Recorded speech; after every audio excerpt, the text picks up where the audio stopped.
When Fear and Love Meet at the Same Table. Wellness by Maree Zimnny. Many children adapt to growing up with fear and love at the same table to feel safe. Long before you could name it, your body was learning how to read the world, the weight of a car door closing, footsteps on the path, the tone drifting through a room. Those tiny signs helped you decide whether the warmth was waiting or whether you needed to brace for a storm. That quiet alertness can last long after childhood. A raised voice, a sharp look, or even silence can stir a rush inside, not because you are weak, but because your nervous system became attuned to different cues, protecting you when love and fear showed up side by side. How the body speaks. Children find ways to keep themselves safe, scanning faces, softening their voices, inventing companions, or slipping into different cells for different people. Those strategies once made sense, but without support, they can later make calm feel risky or conflict overwhelming. Sometimes the body warns you about real risk, other times it echoes a memory. Imagine being home alone and hearing a sound at the door. You might freeze, your heart racing, your breath caught. It could be a possum or a genuine threat. Or perhaps you hear a friend's tone shift, or see a colleague's expression change and a wave of dread rises before you know why. The practice pauses long enough to ask, am I safe right now, or is my body remembering? That moment of checking lets you choose wisely, to leave if danger is real, or to breathe and stay safe if all is well.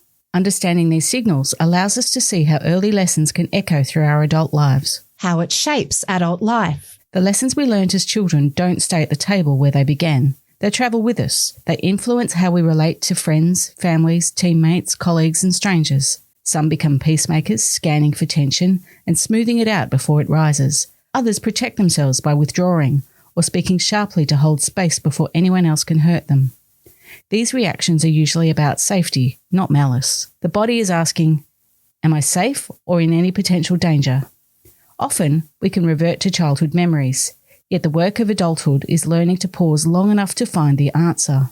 If you are safe, you can breathe and stay present. You can set a boundary or leave if the situation isn't secure. Over time, this quick inner check can become a compass, helping you build steadier, kinder connections. Recognizing these patterns is only part of the journey. The next is finding steady ground and practicing new responses. Steps to steadiness and breaking Name what the is pattern. happening. Notice if you're bracing, shutting down, or snapping. Naming the pattern moves it from autopilot to something you can work with. Build safety and support. Seek steady, respectful relationships. A counsellor trained in trauma or attachment can help you practice new responses. Calm the body.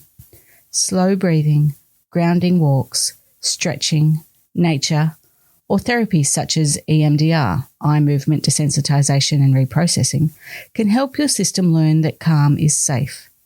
Practice tiny experiments. Choose low-risk moments to pause and try something different. Stay present, speak gently, or let one breath come before reacting. Small wins can rewire the brain faster than sweeping resolutions. Rewrite the story. Shame can deepen old patterns. Sharing your history with someone safe or writing it might help you see that reactions that once protected you are possible and that new choices are possible. Offer compassion and patience. Years of conditioning don't vanish overnight and may need professional guidance. It may feel challenging, but it is necessary to celebrate progress and forgive slips. Both are part of change. Remember, your willingness to keep showing up for yourself is a sign of real courage. A closing thought. Fear and love may once have shared your table, but they don't have to shape the rest of your life. With patience, support, and kind companions, calmer ground is possible. And if you're supporting someone whose anger or retreat puzzles you, remember, they may be hearing an old alarm, not rejecting you. Empathy, clear boundaries, and steadiness help everyone at the table feel safe. About Maree. Maree runs the Relief Clinic to provide online coaching and mentoring for stress, anxiety, and burnout. Find her at facebook.com/The Relief Clinic online.